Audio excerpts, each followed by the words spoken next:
Bom dia, alunos do curso técnico em agropecuária, que fala o professor Jardel. Então, esse é o nosso último módulo da disciplina de olericultura do segundo semestre, né? Então, a gente vai ter a pausa aí para as férias e depois retornamos aí para o terceiro semestre. Hoje, o assunto da nossa aula é relacionado aí às perdas pós-colheitas em olerícolas, tá? É um tema bastante importante.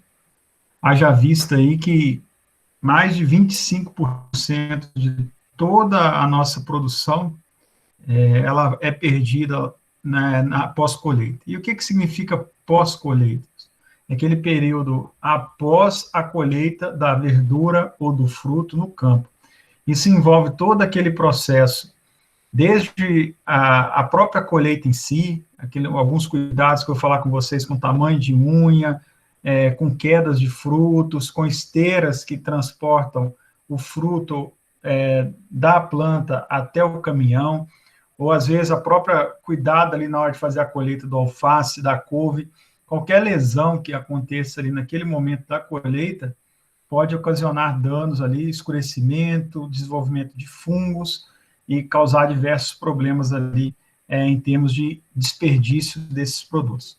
A questão que eu já comecei a falar do transporte, desde lá da fazenda até o verdurão, até o supermercado, é outro ponto aqui que a gente trabalha dentro da pós-colheita. Então, algumas vezes a gente faz isso de forma refrigerada, outras vezes nós fazemos isso sem refrigeração. Tem lugares que a fazenda já é dentro, a loja já é dentro, o verdurão já é dentro da própria fazenda ou do lado.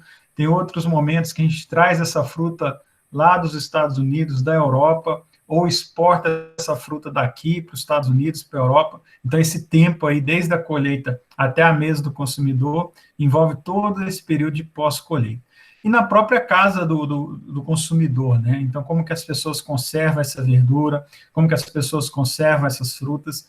Então, tudo isso é relacionado a perdas pós-colheita. E hoje estima-se que em torno de 25% a 40% de tudo que nós colhemos é desperdiçado nesse processo aí. Então, é muita quantidade de alimento que daria aí para alimentar boa parte da população aí que hoje precisa de alimentos, tá? Mas antes da gente entrar nesses casos específicos, eu queria mostrar para vocês que o fruto ele passa por diferentes fases de desenvolvimento, tá? Eu trouxe aqui o exemplo do tomate, e a primeira fase que eu gostaria de falar para vocês é a pré-maturação. Então, tem a flor, essa flor ela é polinizada, e a partir da polinização, ela começa a desenvolver, ela começa a crescer. Então, essa primeira fase, chamada de pré-maturação, ela corresponde ao estágio de desenvolvimento que antecede a maturação. Ou seja, vocês percebam que o fruto ele cresce aqui de tamanho, tá? Mas ele ainda não muda de cor, então ele continua aqui um fruto verde. Por isso a gente chama pré-maturação, antes da maturação. E maturação, pessoal, é o amadurecimento, tá? Então, quando a gente fala de maturação, a gente fala de amadurecimento. A principal característica desse estágio está bem claro, tá? Então, a pré-maturação é onde ocorre o aumento do volume do fruto, tá? Ele não está apto aqui para consumo, então, mesmo nesse estágio aqui, do final da pré-maturação, ele ainda não está apto, é um fruto duro, é um fruto com gosto não muito apreciado, então ele não está pronto ali para alimentação. A fase de pré-maturação termina com desenvolvimento apenas aceitável, né? Não é ótimo para consumo. Ah, professor, outro dia eu fui no verdurão, encontrei um tomate tipo esse que o senhor está mostrando aí, com um preço bastante caro, e as pessoas estavam comprando. Então, quando ocorre crise de desabastecimento, é muito comum o pessoal comercializar esses tomates nesse estágio aqui, tá? Tem gente que gosta, são poucas pessoas. Por que isso ocorre? Porque está ocorrendo escassez de oferta no mercado, e geralmente o preço aumenta, e o produtor que tem esse tomate aqui disponível para comercialização, ele acaba vendendo, mesmo ele ainda não estando grande, né, pronto ali para venda. Mas é comum, principalmente em épocas de crise, seja ali chuvas intensas ou falta de chuva, que a produtividade está baixa, a gente encontrar tomates nesse caso aqui. A gente chama somente de aceitável, tá? Mas ainda não está pronto para o consumo, não é o ideal. Bom, passado aquele momento ali da pré-maturação, o próximo estágio é a maturação. Então, esse fruto aqui, ele sai lá daquele estágio, isso aqui é uma sequência, tá? Ele sai desse estágio aqui de pré-maturação e entra nesse estágio que a gente chama aqui de maturação. No final desse estágio de maturação, nós podemos afirmar aqui que o fruto, ele está com a máxima qualidade comestível, ou seja, ele está pronto para ser consumido aí em mesa pelos consumidores. Turma, é interessante a gente perceber que existem dois termos, tá? A gente tem um fruto para mesa, que é aquele fruto que você compra no verdurão e você traz para casa e corta esse fruto e se alimenta ali junto com a sua salada. E também tem o fruto processado, né? O que eu falo processado? É aquele tomate que sofreu algum tipo de processamento. Vamos pegar um exemplo, o ketchup. O ketchup é o tomate processado. Adiciona ali o fruto picado, descasca, adiciona ali conservantes, adjuvantes. A mesma coisa acontece com o extrato de tomate, tá? É o tomate processado. Ah, professor, mas o extrato, o ketchup é bem vermelhinho. Então, turma, se eu fizer um ketchup com esse fruto aqui, ele vai ficar vermelho? Se eu posso colocar o corante que for, que não vai ficar com aquela cor, aquela coloração vermelha bem intensa. Então, no caso dos alimentos processados, o ponto de colheita, ele é diferente aqui do ponto de colheita para a mesa, tá? Aquele tomate amarelinho começando a ficar vermelho, ele é ideal ali para ser comestível. Mas o tomate bem vermelho, bem macio, ele é mais utilizado ali para ketchups, para extratos e por aí vai. Então, quando eu falo aqui que ele está com a máxima qualidade comestível, é a questão de mesa, tá? Não quer dizer que ele esteja mais saboroso, mas um produto desse aqui já começando a amarelar, ele vai ter uma pós-colheita maior do que um produto bem vermelho, tá? Um tomate bem vermelhinho, para aqueles que gostam daquele tomate bem maduro. Qual que é o problema daquele tomate bem maduro? Se você colher ele a campo, levar ele para a mesa do consumidor, transportar ele dentro de casa, ele vai amassar, ele vai perder muito. Então, por isso que eles escolhem nesse pontinho aqui, a gente chama de máxima qualidade comestível, tá? Grande processo ocorre com fruto ainda não colhido. Então, isso é interessante, tá? Tem alguns processos, tem alguns frutos que eu vou mostrar para vocês, que eles amadurecem mesmo depois de colhidos, tá? Tem outros que não. Nesse caso aqui, o processo de maturação, ele ocorre com o fruto ainda na planta, tá?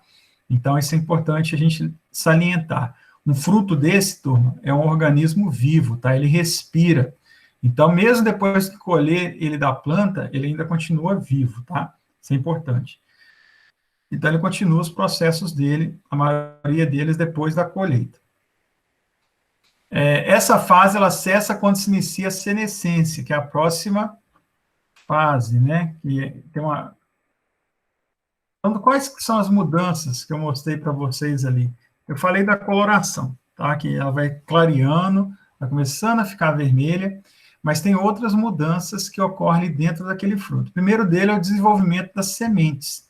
Então, as sementes, lá no início no final da pré-maturação, início da maturação, ela ainda não está pronta, tá? Então, ela vai estar pronta ali no final da maturação. Então, nesse processo ocorre o desenvolvimento da semente, que são importantes ali para a perpetuação da espécie. Lembre vocês que o tomate é vermelho, pessoal, tem aquele cheiro característico, aquela maciez, para facilitar ali a sua dispersão, tá? Ele não foi feito daquela forma para nós alimentarmos. Então, os pássaros vão lá, se alimentam daquele fruto e se alimentam também da semente e vão espalhando essa semente através das fezes para regiões bem longínquas, né, garantindo ali a perpetuação da espécie. Falei para vocês que existem mudanças da cor, né? Dentro do estágio de maturação, a gente tem um amadurecimento, que eu vou mostrar, que é onde ocorre ali essa mudança de cor, tá? Mudanças na taxa respiratória. Então, falei para vocês que o fruto, ele respira, ou seja, ele consome ali dióxido de carbono e libera desculpa, ele consome oxigênio e libera dióxido de carbono, né? Então, é um processo ali importante da respiração, e nesse processo aí, ele ganha energia. Produção de etileno, eu vou falar para vocês que o etileno, ele é um hormônio do amadurecimento, então o pessoal usa muito em banana, quando colhe a banana bastante verde, tem que transportar lá para os Estados Unidos, ou transportar para a China, então aquela banana verde, na hora que chega lá no porto, seja nos Estados Unidos, seja na China, o pessoal aplica um gás que é chamado de etileno, e esse gás aí, ele ajuda no amadurecimento dessa banana. Então, depois que aplica o etileno, 1 a 2 semanas após a sua aplicação, aquela banana que estava verde, ela já está pronta ali para consumo. Mudança na permeabilidade dos tecidos. Turma, a exemplo de nós, seres humanos, os frutos, eles também são ricos em água, né? Eles têm um volume de água ali, 70%, 80% de tudo que tem no fruto é água. Alguns mais do que outros, né? Como a melancia, ela tem uma quantidade de água muito maior, por exemplo, do que a batata, que é um tubérculo, né? Que tem uma quantidade menor. Mas todos eles têm mais de 70%, 80% de água, mesmo a batata. É o que eu quero dizer para vocês, que para manter aquela água, aquela estrutura interna, eles, como nós temos a pele, eles têm lá a epiderme, né, que é a camada externa do fruto. E essa camada, ela mantém ali o volume de água preso ali, seja dentro das estruturas de vacúolos, etc., que a gente mostrou lá nas aulas de citologia. Então, cada tecido, ele tem uma quantidade de água e ele tem uma permeabilidade específica, tá? Então, como a minha pele, ela deixa sair o suor, a planta, ela tem que processo de glutação, que chega de manhã, a gente tem algumas plantas que estão soltando um pouquinho de água. Mas, por outro lado, a gente não entra água aqui pela pele, né, diretamente pela pele. O fruto também tem essa proteção. Então, ele protege ali, mantém o ambiente com a quantidade de água correto dentro do fruto e evita ali a perda de água e evita também a entrada de água. Então, eles mantêm ali a permeabilidade entre os tecidos, né? Mudança na textura, o que é a textura? O fruto, à medida que vai amadurecendo, pega uma goiaba. A goiaba, ela está dura, verde, ela vai ficando amarela e ela vai ficando mais macia. Então, essa mudança de textura, ela ocorre também nos frutos durante o processo de amadurecimento. E também as mudanças químicas, né, nos carboidratos. Então, carboidratos são constituídos de carbono. Onde que a planta consegue carboidrato? Na fotossíntese. Então, ela pega o carbono, que está no dióxido de carbono, fixa esse carbono através do processo de fotossíntese e libera o oxigênio, né, diferente do processo respiratório. Então, no processo de fotossíntese, então ela pega esse carbono que está no ar, as plantas, elas são as únicas que conseguem fazer isso, né, elas conseguem buscar seu próprio alimento através da fotossíntese, da absorção de água e nutrientes no solo. Então, as plantas são seres autótrofos, ou seja, eles mesmos conseguem seus próprios alimentos. Todos os outros seres existem, pois se alimentam desse carbono das plantas, né? Nós que somos onívoros, que alimentamos de carne e de planta, nós buscamos as fontes nossas de energia de carbono, alimentando ali das verduras, das hortaliças, ou comendo carne, né, como fonte de proteína, que é rica em carbono também. Ácidos orgânicos, as proteínas das plantas, elas são importantes. Os fenólicos, que são gases, né, então, de proteção dessas plantas contra insetos, e também são gases que atraem os insetos polinizadores para fazer a dispersão dessas sementes, os pigmentos, que é a coloração, que também tem a função ali de atrair polinizadores.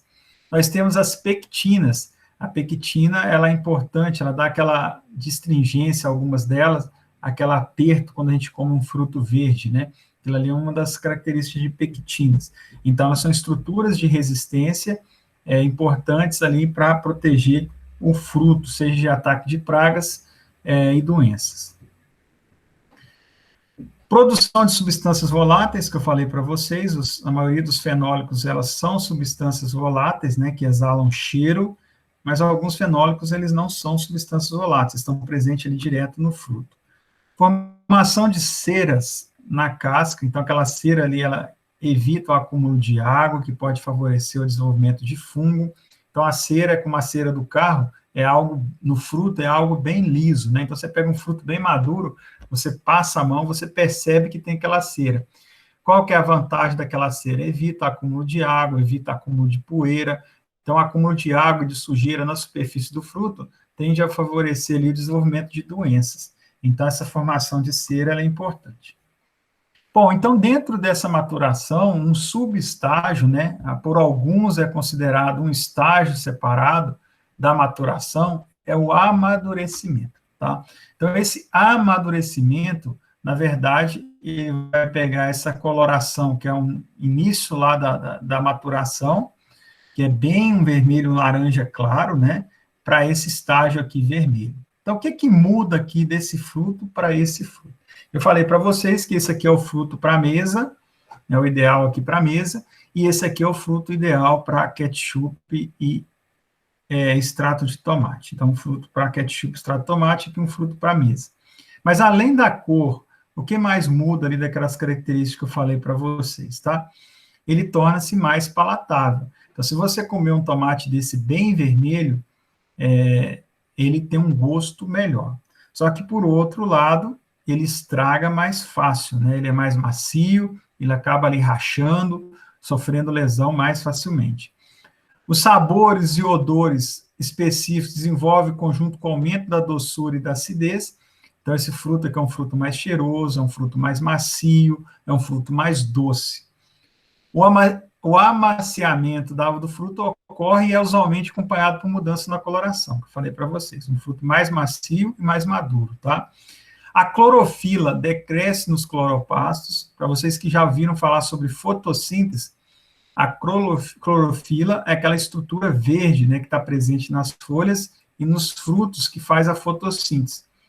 Então, a clorofila, à medida que o fruto vai amadurecendo, ele vai perdendo essa coloração verde, né, e vai aumentando ali os cloroplastos, ou seja, que são as colorações ali avermelhadas. Então, tira a coloração verde e aumenta ali a coloração amarela e vermelha posteriormente, tá?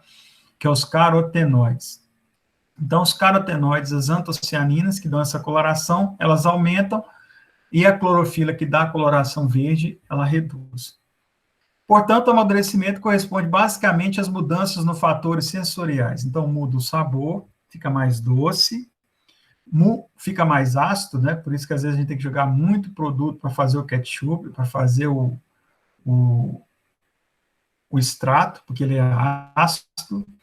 O odor fica um cheiro mais característico, um cheiro mais forte. A cor, ela perde a coloração verde, adiciona aqui a coloração vermelha. A textura, que fica mais macia. Então, o que que ocorre no amadurecimento? Mudanças no sabor, no odor, na cor e na textura desse fruto. Lá na pré-maturação, no pré-amadurecimento, o que que ocorre? O aumento do volume, tá? E esse fruto aqui, ele está aceitável para consumo. Então, tanto esse aqui quanto esse. A diferença é a finalidade que eu falei para vocês, né? Um para a mesa e outro para ketchup ali, extrato processado. Aqui é um resumo disso que eu falei para vocês, tá? Um quadro lá de 61, então esse conhecimento aí de amadurecimento, ele é muito antigo. Ele mostra que síntese, sempre que eu falo de síntese, pessoal, eu falo de produção, tá? Então, a produção se chama síntese. Então, eu estou produzindo. E aqui eu estou degradando, ou seja, eu estou perdendo. Enquanto no processo do amadurecimento, algumas coisas são produzidas no fruto, outras coisas são degradadas. E isso está relacionado com aquelas características que eu falei para vocês, cor, odor, textura, tá? Então, vamos fazer essa relação. Então, o que que produz aqui, ó? Manutenção da estrutura mitocondrial. Ou seja, na mitocôndria ocorre respiração, vocês vão ver mais na frente. Então, o fruto ele continua a respirar, então ele precisa dessa estrutura. É como nós precisamos do pulmão, né? Para a gente respirar, as plantas precisam das mitocôndrias. Então, mesmo no fruto, depois de colhido, a estrutura respiratória daquele fruto continua, porque se o fruto não respira, ele não produz energia, ele apodrece, ele morre, tá? Então, ele tem que continuar ali respirando. A destruição dos cloroplastos. Então, os cloroplastos está relacionado com a clorofila, então vai perdendo aquela coloração verde, vai parando a fotossíntese. Então, nesse caso aqui, não tem mais a fotossíntese, tá? Ela reduz ali no fruto. A formação dos carotenoides antocianinas, eu falei que carotenoide e antocianinas é que dão a coloração no fruto. Então, eles dão a coloração avermelhada, amarelada, tá? Os carotenos e os antocianinos. A quebra da clorofila, então ela vai quebrando ali a estrutura da clorofila, que faz a fotossíntese, a verde. Interconversão de açúcares. Turma, açúcares nada mais é do que carbono, que a planta acumula no fruto através da fotossíntese.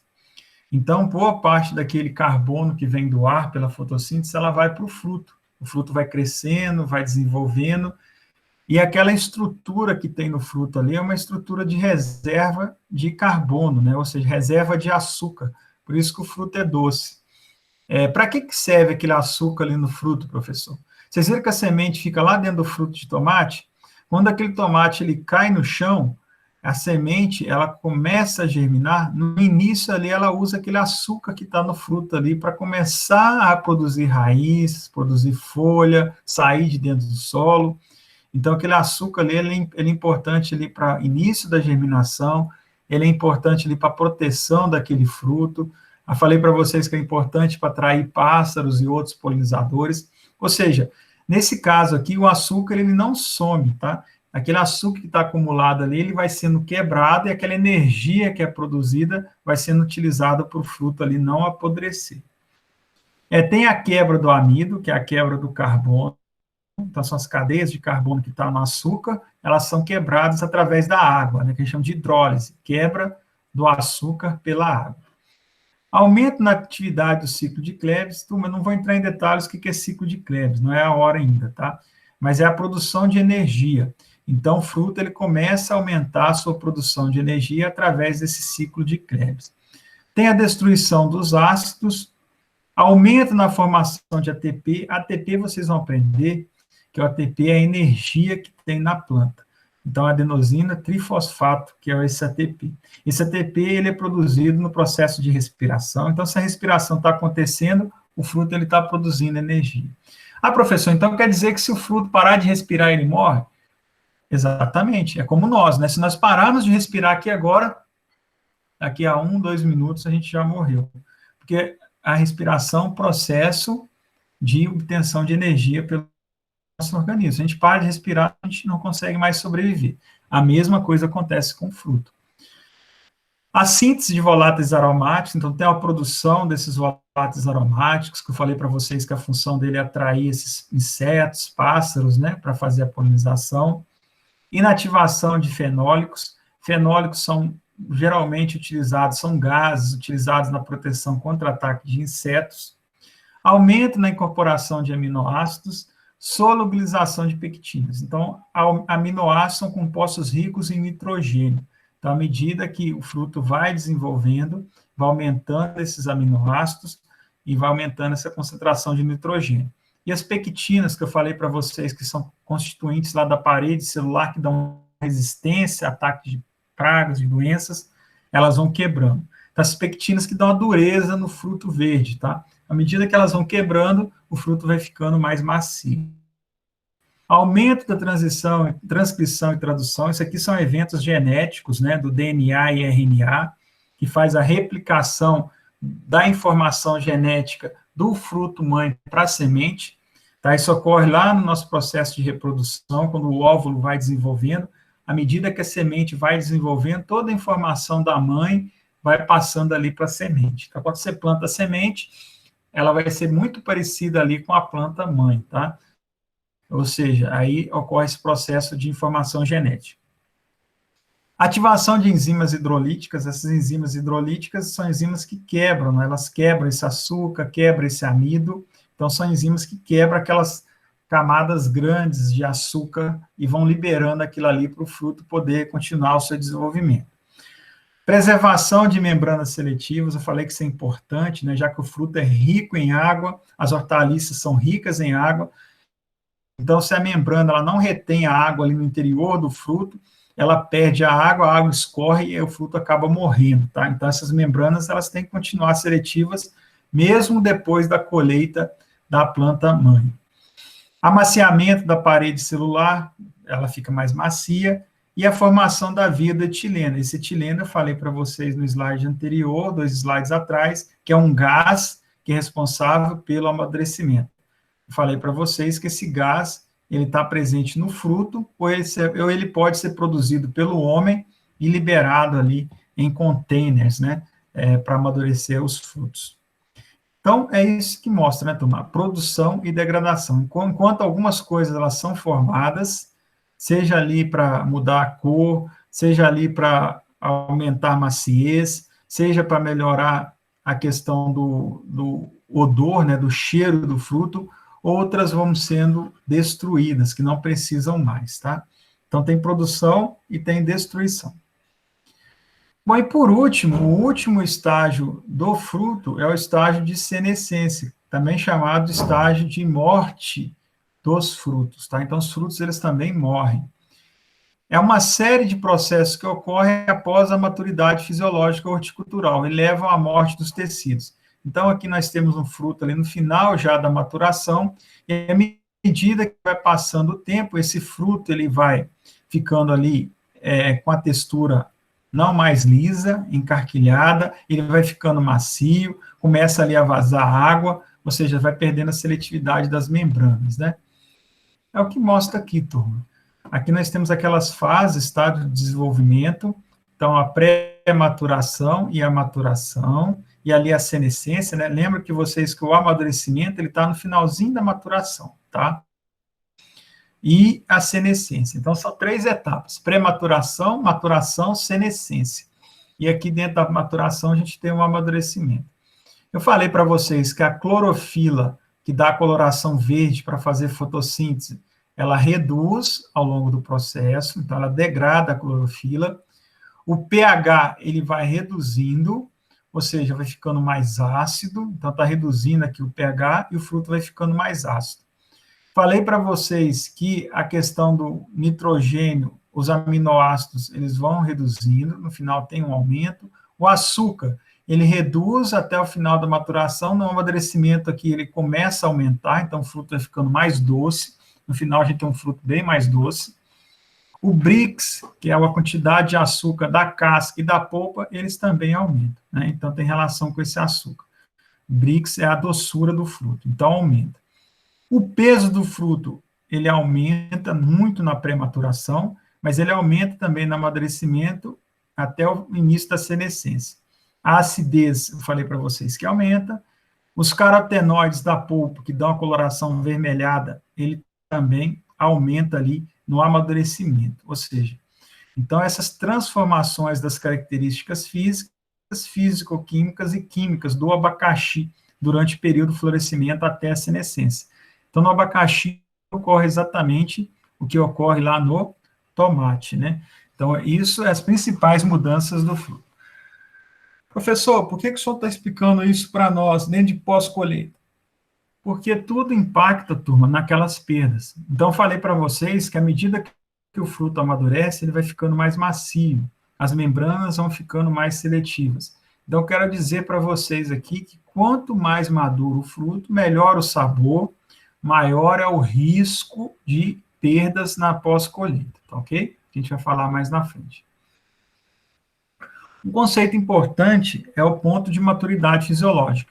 É aquele em que as sementes e frutos apresentam a máxima qualidade fisiológica, isto é, o máximo valor de massa seca, germinação e vigor.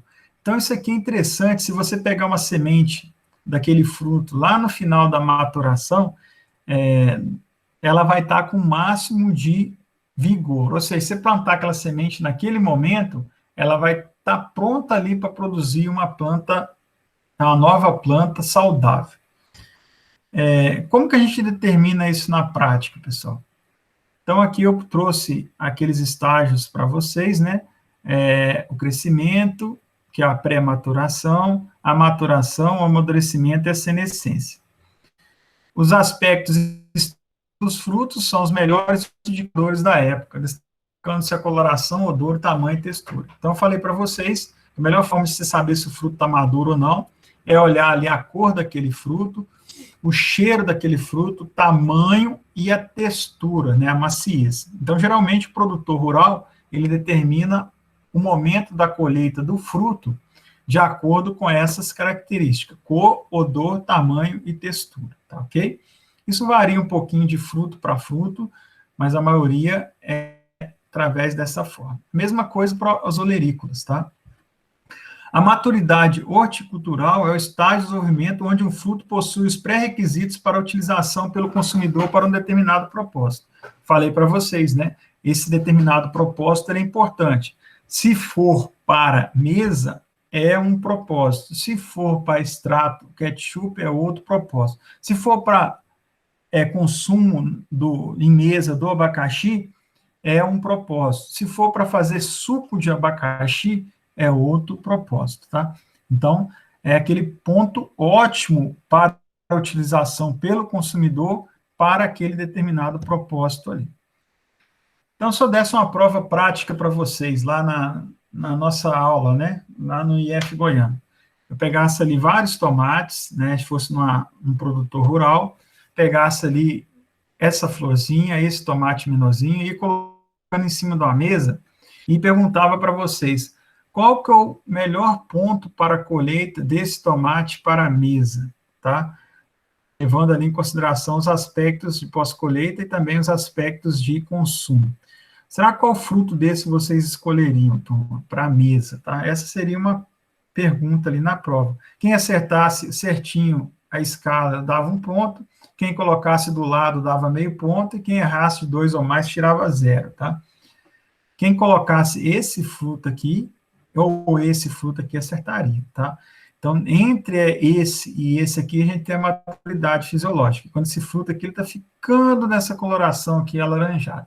Esse fruto aqui, ele vai ter uma pós-colheita boa, ele vai ter uma durabilidade boa lá no supermercado, no verdurão, e ele vai chegar lá na sua mesa ainda com a característica boa, fresco, né? Se você colher um fruto desse aqui, você vai chegar lá no hortifruti, já vai estar amassado, já vai estar com um cheiro muito forte, você não vai querer levar esse fruto. E esse aqui, por outro lado, vai estar muito verde ainda, né? Então, um fruto duro, difícil de se alimentar, com bastante pectina, bastante dureza, muita clorofila ainda, está bastante verde. Então, esse aqui não é o momento. Então, o momento é entre essa mudança aqui da maturação, final da maturação e o início do amadurecimento, ou seja, o início ali da mudança de cor. Então, a maioria dos frutos de tomate, se vocês forem no verdurão, vocês vão encontrar ele nessa cor aqui, mais alaranjada, tá? Dificilmente você vai encontrar esse fruto aqui verde ou esse fruto aqui muito vermelho. Se encontrar esse muito vermelho, boa parte do tomate ali vai estar amassado. Se você encontrar esse muito verde aqui, boa parte dos consumidores não vão querer esse produto, tá? Porque está muito verde. Outros objetivos, turma, da pós-colheita, né?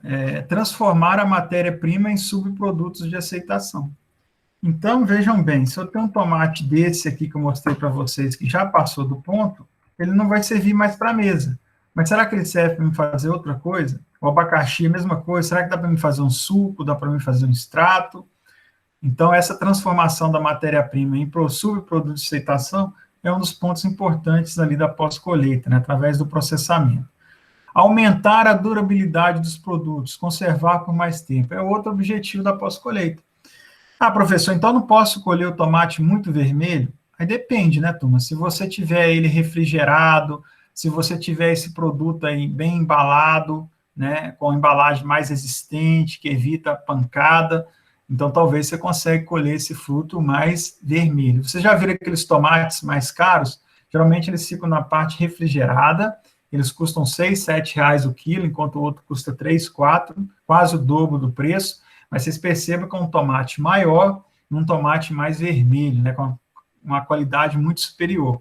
Mas só que para isso eles armazenam lá na área refrigerada e também colocam dentro da embalagem resistente, tá? Então, a pós-colheita trabalha essa questão de embalagem, trabalha essa questão de refrigeração, melhorar a apresentação dos mesmos com os adequados processos tecnológicos. Então, quando você coloca ali, você limpa esse produto, você classifica, todos os tomates têm o mesmo tamanho, então você pega tomates só do mesmo tamanho, você coloca dentro de uma embalagem colorida, bonita, com 6 tomates, por exemplo, com 3 tomates, você agrega valor a esse produto. Isso é uma das funções também da pós-colheita. Manter a qualidade e sanidade dos produtos. Então, da mesma forma que você colhe o produto lá, aquele produto está bonito no pé, ele está sem pragas, está sem doenças, é importante você manter essa qualidade, manter esse produto limpo, esse produto sem pragas, sem doenças, até lá no supermercado. Então, é um dos pontos importantes, a manutenção dessa qualidade e sanidade dos frutos, tá? Eu passei um vídeo para vocês, tá? É um vídeo Hortifruti no Mundo, SA. Então, esse vídeo, ele abre na apresentação de vocês, quando vocês fazem o download. Se vocês não conseguirem fazer o download direto da apresentação, acontece, né, às vezes, que aconteceu aqui agora, ele demora a abrir, então pode ser que para vocês também ele demore a abrir. Vocês podem pegar esse vídeo aqui, pegar esse, dar um Ctrl+C nesse Hortifruti Mundo SA, digitar lá no YouTube, que vai aparecer o vídeo para vocês, tá?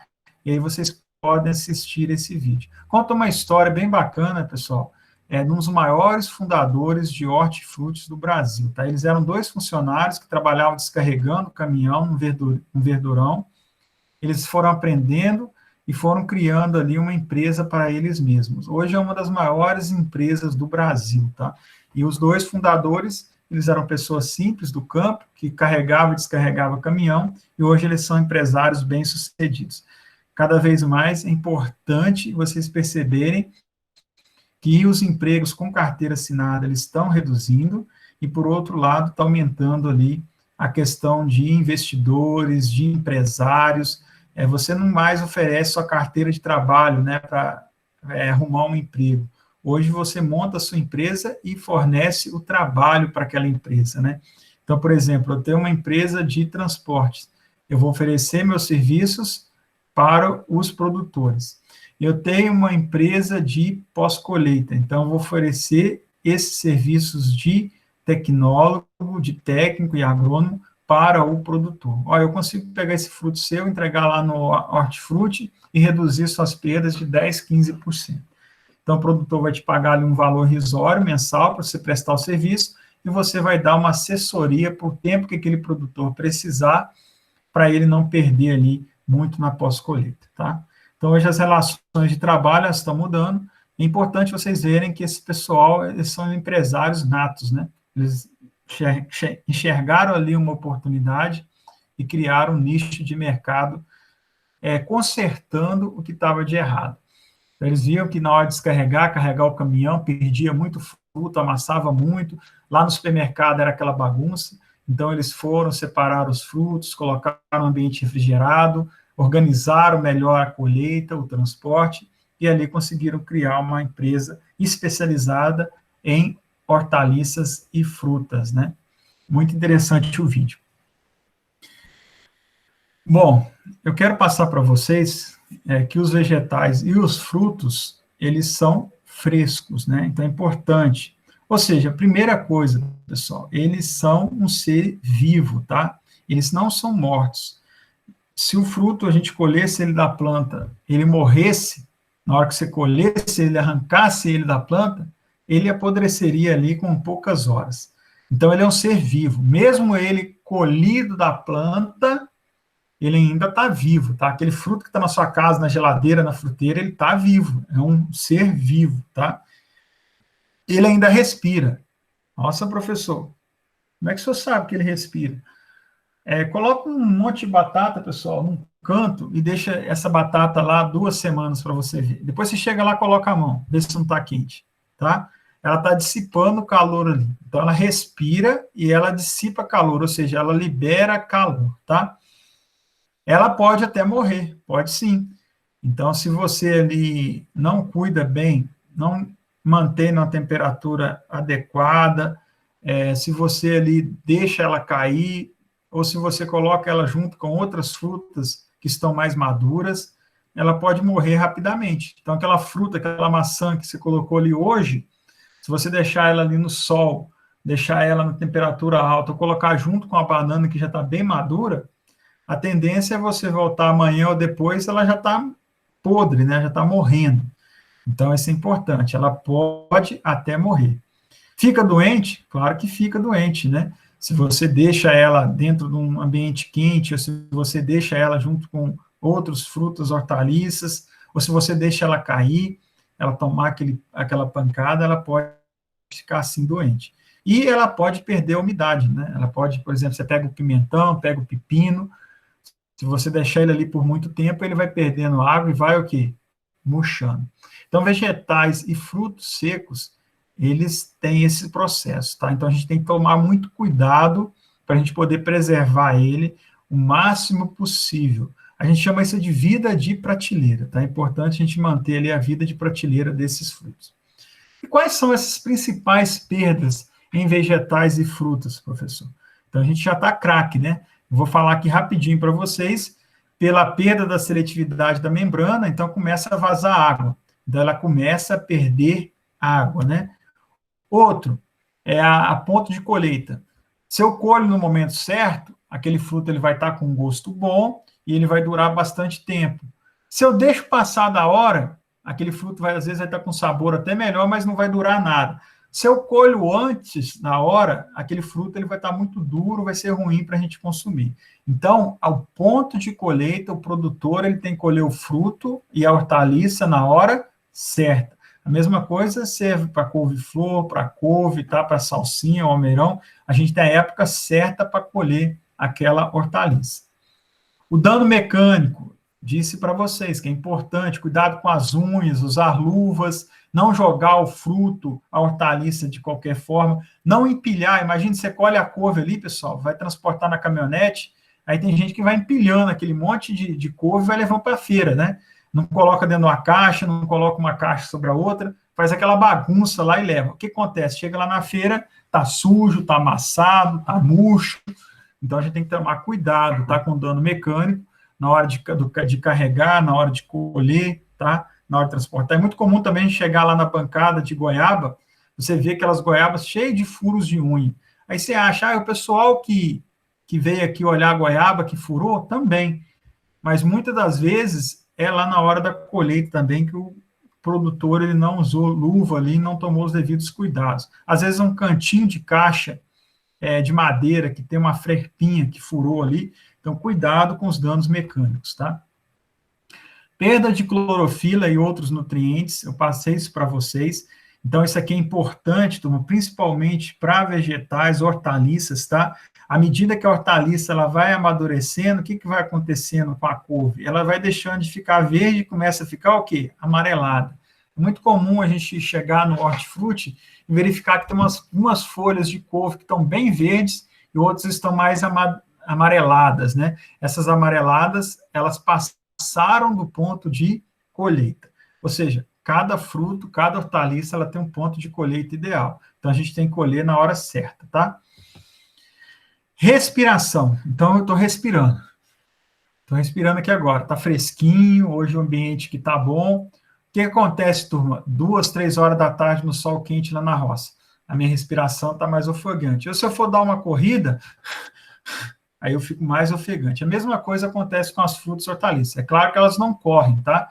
Mas se elas estiverem num ambiente refrigerado, elas vão estar respirando menos. Se elas estiverem no sol, em temperaturas altas, elas vão respirar mais. E qual que é o problema da respiração? Eu consumo minhas energias. Se eu ficar fazendo exercício muito tempo e não me alimentar, eu posso passar mal. Minha glicose, que é meu açúcar, ela reduz e eu passo mal. O fruto, turma, se ele respira muito, ele vai consumindo as reservas dele ali. Só que o que a gente faz? Quando a gente consome as nossas reservas, a gente vai lá, come um pedaço come uma fruta, come uma barra de cereal, e aí a gente repõe energia. O que o fruto vai comer? Ele já não está ligado mais na mãe. Ele já foi colhido, né? Ele está ali. Ele não tem mais onde buscar energia. Então, ele só tem aquela energia que está ali. A banana só tem aquela energia que ela acumulou ali quando ela estava ligada na planta-mãe. A maçã, a couve, é a mesma coisa. Depois que você colheu, ela só sobrevive aquela energia que ela está acumulada. Então, se ela consome aquela energia muito rápido através da respiração, ela vai morrer muito rápido. A vida de pós-colheita dela vai ser baixa. Então, para me manter ela por mais tempo, eu tenho que reduzir a respiração. E eu vou mostrar para vocês como que reduz a respiração, tá? É um dos segredos aí de você ter produtos de boa qualidade ou não. Crescimento microbiano. Então, esses frutos, eles podem desenvolver doenças, podem desenvolver manchas. É muito comum a gente comprar um mamão, e o mamão, vou falar do mamão, porque o mamão é um dos que a gente tem mais esse tipo de problema, tá? E aí você corta o mamão tá podre nos pedaços. Vocês já perceberam? Ele tá meio amassado, meio escurecido. Por que acontece aquilo, turma? Porque tem uma tal de antracnose, que é uma doença, tá?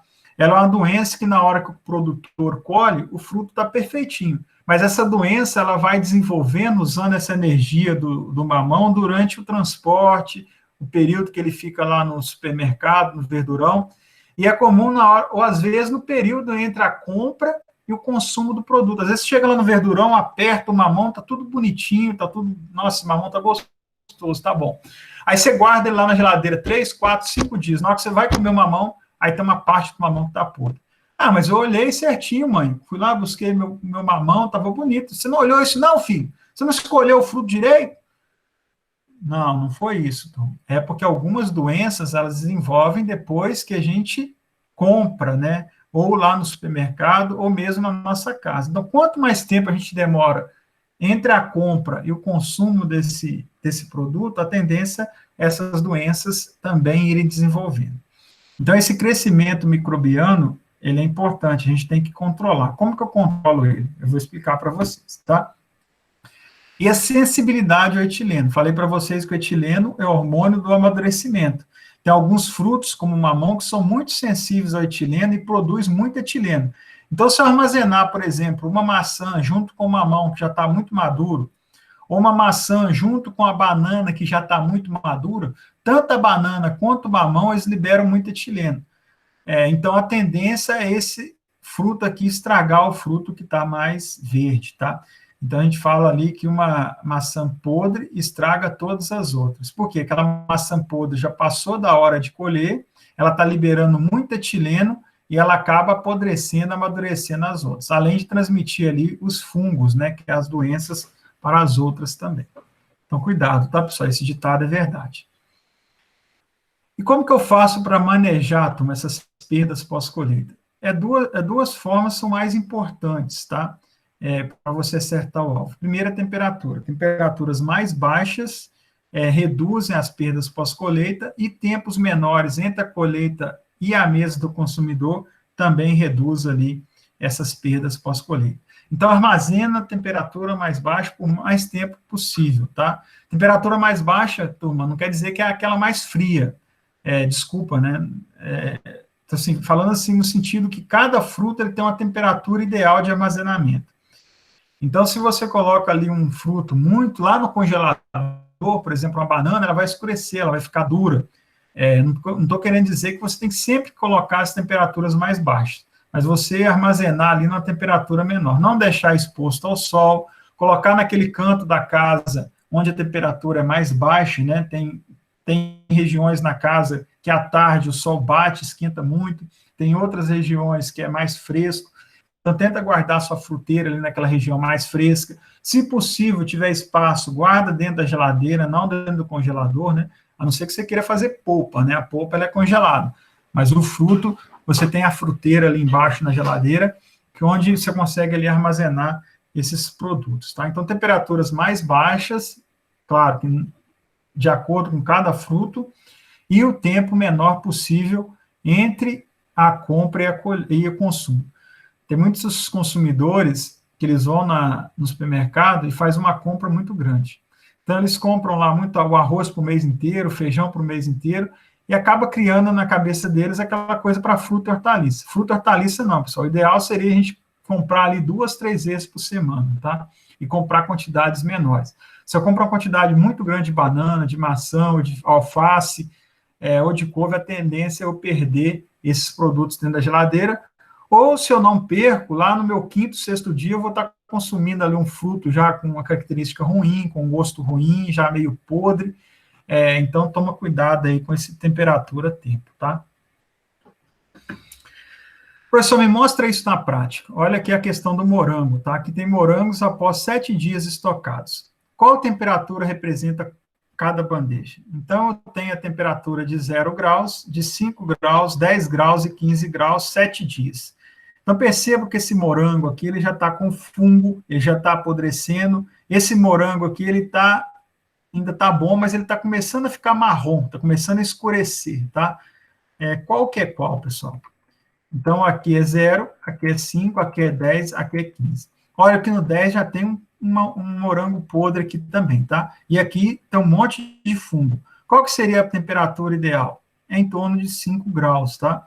Aqui ele não está nem escuro, por causa do frio, e ele não tem problema nenhum com fungos. Então, se você armazenar 5, é melhor. Ah, mas de 0 para 5 não tem muita diferença, professor. Então, eu poderia armazenar 0 para garantir mais. Qual que é o problema de armazenar 0? Eu gasto mais energia, né? Quanto menor a temperatura, maior o meu gasto de energia. Nós estamos na bandeira vermelha. Então, se eu ligo lá na minha geladeira sempre no último, se eu ligo a minha câmara fria sempre no último, qual que é a tendência ali? Eu gastar mais energia, tá? Então, a 5 graus ali durante 7 dias, tá ótimo ali para o morango e eu não gasto tanta energia. Ah, para vegetal acontece a mesma coisa? Sim. Então, aqui a gente tem, no caso aqui, a couve-flor a 0, a 5, a 10, a 15 e a 20, tá? 7 dias.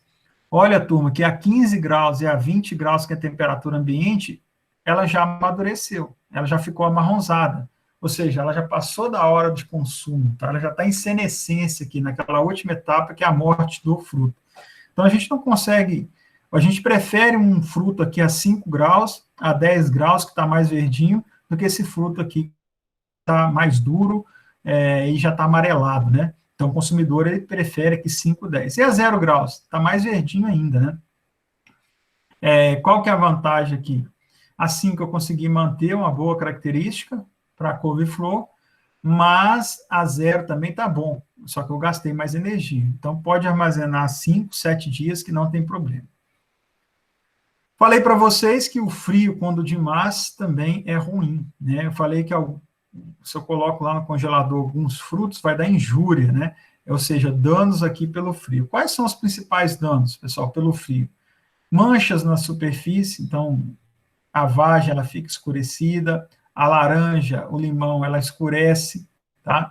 Absorve água, então tem uma quebra ali na seletividade da membrana e começa a absorver água, esses frutos. Escurecimento, muito comum você colocar a banana lá no congelador e passar 1, 2 dias ela está escura, tá? Necrose, o que é necrose? Essas manchas com fungos, que nem aconteceu aqui no mamão, aconteceu no tomate, ela pode acontecer quando a gente coloca em temperaturas muito baixas. Pode apodrecer também o produto, tá? O injúria pelo frio. A perda de sabor. A água do interior do fruto, ela vai congelando e vai formando aquele gosto de isopor. Então, quando você come uma fruta congelada, parece que ela está com um gosto de isopor, um gosto ruim, né? É muito comum ali essa perda de sabor também.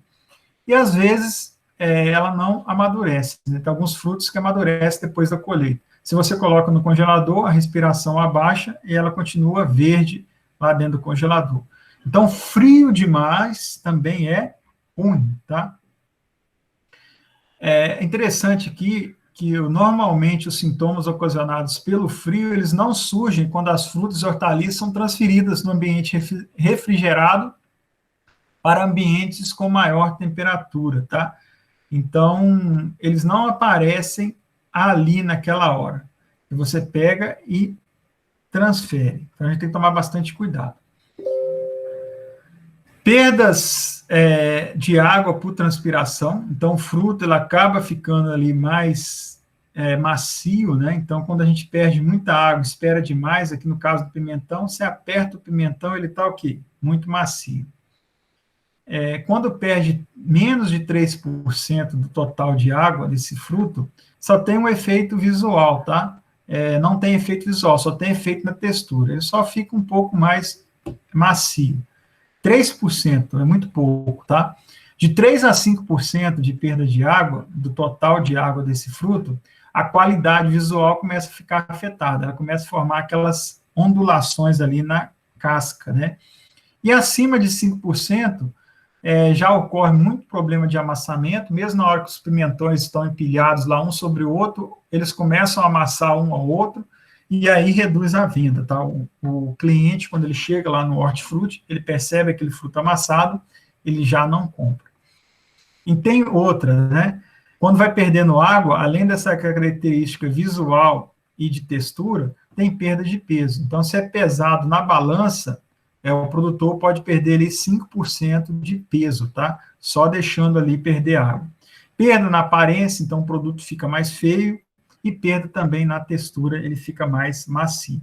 Então, perda de água provoca perda de peso, perda de aparência visual e perda também na dureza ali do fruto, tá? Tem uma formulazinha que mostra quanto que perde de água cada fruto, tá? E é uma constante ali que varia para cada fruto. Então, você consegue fazer essa continha e saber ali quanto que vai perder.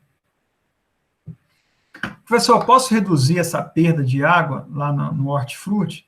Sim, turma. Como é que você faz para reduzir essa perda de água? Primeiro, baixa a temperatura. Quando você reduz a temperatura, você reduz a perda de água do fruto. Utilização da embalagem apropriada. Então, algumas embalagens, ela retém um pouco da umidade desse fruto. Então, ela também mantém a temperatura mais baixa, né? Aqui está vendo a proteção aqui desses frutos. E a redução no tempo, né, como que eu falei para vocês, o tempo entre a colheita e a mesa do consumidor. Quanto menor o tempo, melhor, tá? Questão de doenças. Então, doenças é a maior causa de perda pós-colheita. Então, é um ponto importante. Isso aqui são todos exemplos, né? Aqui é o Botrytis, que é o fungo cinzento no morango. Tenho certeza que vocês já compraram morango com essa doença. Aqui nós temos doenças fúngicas na laranja, muito comum também. São poucos os organismos que causam doença pós-colheita, e muitos deles, pessoal, são muito pequenos e precisam de porta de entrada. O que é porta de entrada? É um dano mecânico, tá? É uma batida que esse fruto sofreu, é uma ponta de objeto, é uma unha, tá? É um inseto que picou esse fruto. Isso são portas de entradas. Então, como que a gente faz para reduzir as doenças pós-colheita? Reduzir também o dano mecânico, tá? Evitar essas pancadas, esses furos e reduzir ali ataque de inseto na lavoura, tá? Muitos produtos, eles não são afetados pelas doenças pós-colheita, alguns mais. Então, cuidado, Tom, que você tem que tomar no dano, tá? Reduzir dano na colheita, falei para vocês aqui da questão da unha, né? Forração dos pacotes, sempre forrar um pacote, por exemplo, aqui o alface forrado, ele vai conseguir ali ter uma proteção maior contra dano mecânico. Evitar jogar, despejar ou deixar cair esse fruto e hortaliça, tá? Cuidado com superfícies ásperas, então caixas, dá preferência a caixa de plástico, a caixa de papelão, caixa de madeira, é muito comum ter que as flerpas e causar dano mecânico. Cuidados para evitar a contaminação por esses micro-organismos, esses fungos, bactérias, tá? A gente tem que tomar esse cuidado também. Vegetais frescos e frutas podem ser contaminados por outros alimentos contaminados ou manejados de forma inadequada. A mesma coisa, turma, fazendo um paralelo assim meio diferente, mas para que vocês possam entender, outro dia, num zoológico, foi encontrado lá um animal com coronavírus. O macaco transferiu o coronavírus para o homem. A mesma coisa, algumas doenças em plantas, como aquelas fusarioses, as bacterioses, tá? Causadas por fungos e bactérias, pode ser transmitida de uma espécie para o outro. Então, a banana podre com fungo, ela pode transmitir aquele fungo para uma maçã, desde que ela esteja encostada, ou desde que ela esteja ali próxima àquela maçã. Então, cuidado, então, para evitar essas contaminações, tá? Não pule etapas do processo. O que são etapas do processo? Então, eu colho a fruta, eu lavo aquela fruta, eu classifico a fruta de acordo com a cor, de acordo com o tamanho, eu faço a aplicação de um produto para proteção, eu reduzo a temperatura. Então, se eu pulo alguma dessas etapas, se eu não colho, se eu não lavo, ou se eu não mantenho temperatura baixa, a tendência é ter uma contaminação maior, tá? Não abuse das temperaturas. Então, agentes bacterianos podem desenvolver em vegetais frescos, então temperaturas altas favorecem fungos, temperaturas muito baixas pode favorecer outras também doenças. Cuidado da limpeza e sanitização, então quando a gente fala para ligar água com cloro lá para matar os micro-organismos da casca, isso aí ajuda, né, na limpeza. Lavagem tem que ser bem feita desses produtos, né? Então, a gente tomar o máximo cuidado para não sujar, para não cair no chão, e mesmo assim, a gente fazer a limpeza correta desses produtos, controle de temperatura no processo.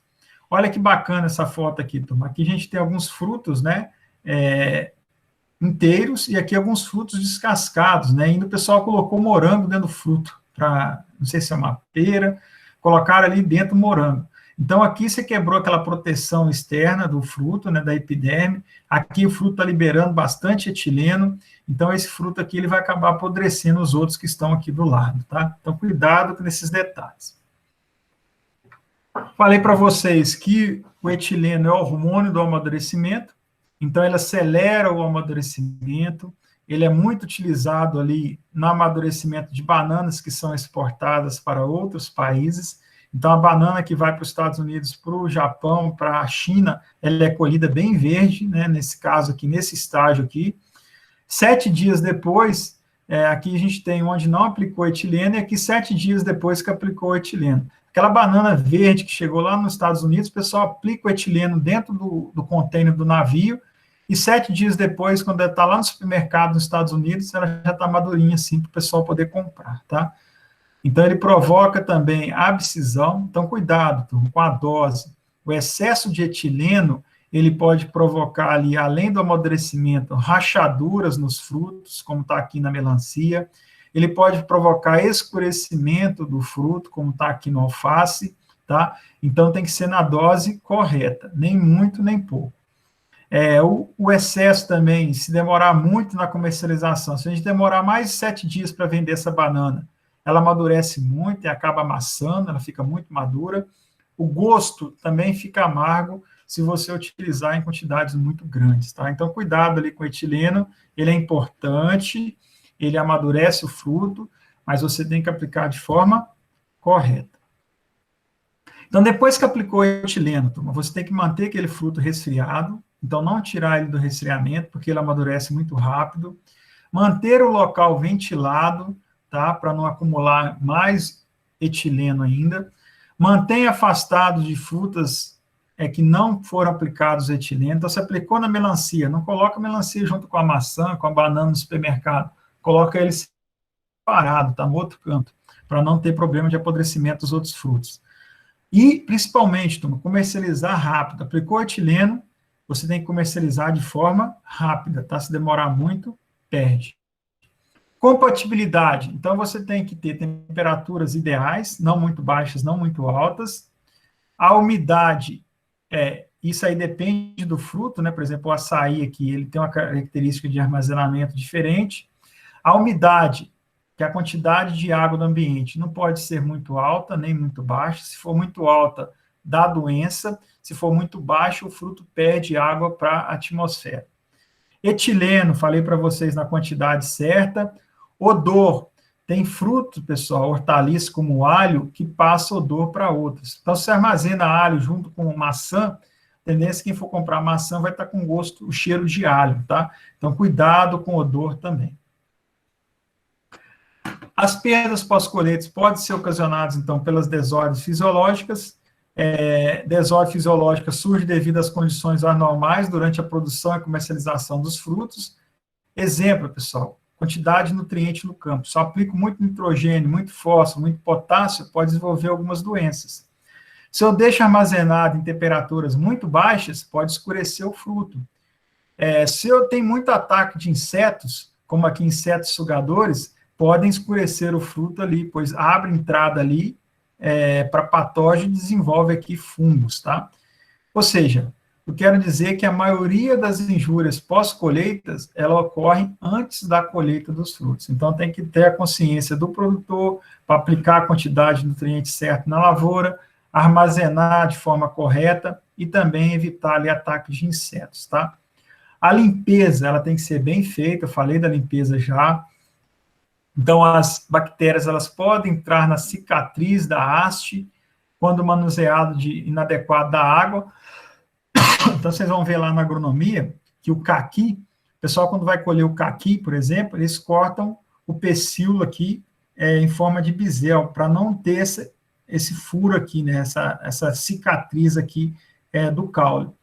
Então, essa cicatriz aqui, às vezes, entra bactérias aqui, fungos, né, e pode contaminar esse fruto. Então, esse fruto tem que estar bem limpo, tá? Cuidado, turma, com o armazenamento. Então, olha que mofo, aqui em cristalina, com uma umidade muito alta, é muito comum desenvolver fungo, mofo, né? Então, supermercado, tem que tomar cuidado, hortifruti. As paredes, os pisos e o teto devem ser construídos de modo que possam ser mantidos limpos. Tem jeito de limpar isso aqui, turma? Não. Se fosse um piso ali de azulejo, seria mais fácil? Claro. Bom estado de conservação. Tem que fazer manutenção. Não adianta ir acumulando fungo e a gente deixando aquilo lá, tá? Faz mal para o fruto também. Do mesmo jeito que faz mal para nós, ataca a nossa rinite, dá alergia, causa dano também para o fruto e hortaliça.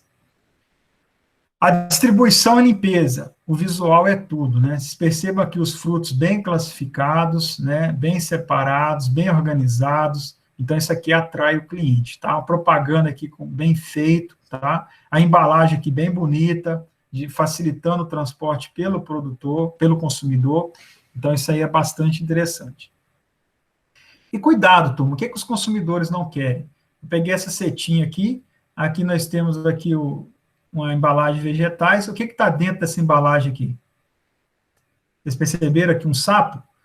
Então, isso o consumidor não quer. Tá? Outro dia estava passando, isso só acontece nos Estados Unidos, professor, não acontece aqui não. Está em português, é do Brasil. E outro dia eu estava assistindo o jornal da Anhanguera, o pessoal comprou uns pés de alface, e no meio daqueles pés vieram a cobra. Então, imagina o consumidor chegar e achar um animal dentro da alface, dentro da embalagem, achar um sapo ou achar uma cobra. Então, isso o consumidor não quer. Eu tenho certeza que ele não volta mais lá no estabelecimento, né? Então, tem que tomar cuidado. Então, limpar direito, organizar bem, tomar o máximo cuidado. Olha aqui que problema, ó. O produto não deve ser exposto à luz direta, ao sol batendo. Falei que temperaturas altas, ocorre aumento da respiração e o fruto morre mais rápido. Então, turma, nunca expõe dessa forma aqui direto no sol, tá? Sempre protege. No chão também não, tá? Aqui no chão vai fazer o quê? Vai subir barata, pode subir ali uma formiga, tá? Ou outro animal que a gente não quer que esteja presente ali nos nossos frutos. Aqui é muito comum, né, turma? A gente expor ali debaixo de uma sombra bem bonita, manga, jabuticaba, né? A gente compra na beirada da estrada, geralmente debaixo daquelas árvores bonitas, o pessoal está lá vendendo. O que tem aqui em cima, turma? Passarinho, né? Então, passarinho geralmente faz o quê? Caga em cima desses frutos. Então, cuidado, tá? Para você não comprar ali uma jabuticaba, uma manga, ou um outro produto desse beirada de estrada e receber ele bosta de passarinho junto, tá? Então, cuidado ali, pode estar contaminado. Ou outros animais, né? Formigas e por aí vai. Tá bom? Então, pessoal, essa foi a nossa aula de pós-colheita, tá? Eu vou estar aqui interrompendo a nossa gravação